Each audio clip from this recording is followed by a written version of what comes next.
শুরু হতে চলেছে, আবারও শুরু হতে চলেছে আইপিএল 2025। তো ভাই আমরা ভারত পাকিস্তান দ্বন্দ্বের পর আইপিএল কিছুদিনের জন্য বন্ধ ছিল, শুরু হতে চলেছে গত 17ই মে থেকে। আর এই প্রথম দলেই মোকাবিলা হবে কে কে আর ভার্সেস আরসিবি। তো কে এর ড্রিম ইলেভেনটা কি হতে পারে আমরা সেটা নিয়ে আজকে আলোচনা করবো।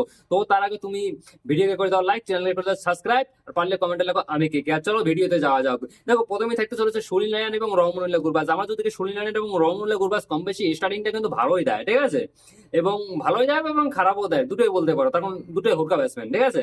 আর 3 নম্বরে থাকতে চলেছে আমাদের আজিঙ্কা রাহানে, আর 4 নম্বরে থাকতে চলেছে আঙ্ক্রিজ রঘুবংশী, 5 নম্বরে আসতে চলেছে রাসেল, 6 নম্বরে রিঙ্কু, 7 নম্বরে ইসে আসতে চলেছে তোমার বেঙ্কি।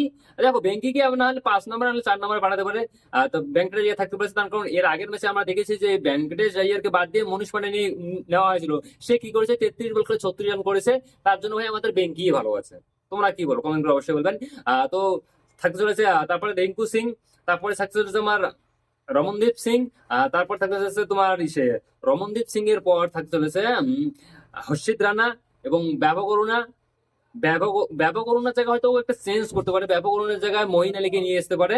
এবং তারপরে থাকতে চলেছে আমাদের বরুণ চক্রবর্তী।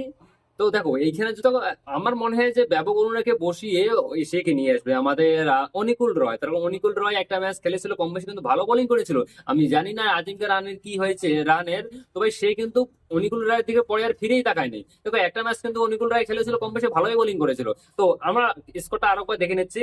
প্রথম থাকবে সুনীল নারিয়ান এবং গুরবাজ, তারপর 3 নম্বরে আজিঙ্কা রাহানে, 4 নম্বরে থাকতে হচ্ছে আঙ্কিশ রঘুবংশী, 5 নম্বরে তোমার বেঙ্কি, 6 নম্বরে রাসেল, 7 নম্বরে রিঙ্কু সিং, 8 নম্বরে রমনদেব, 9 নম্বরে হর্ষিত রানা, 10 নম্বরে আহ বরুণ চক্রবর্তী এবং 11 নম্বর থাকতে চলেছে অনিকুল রয়।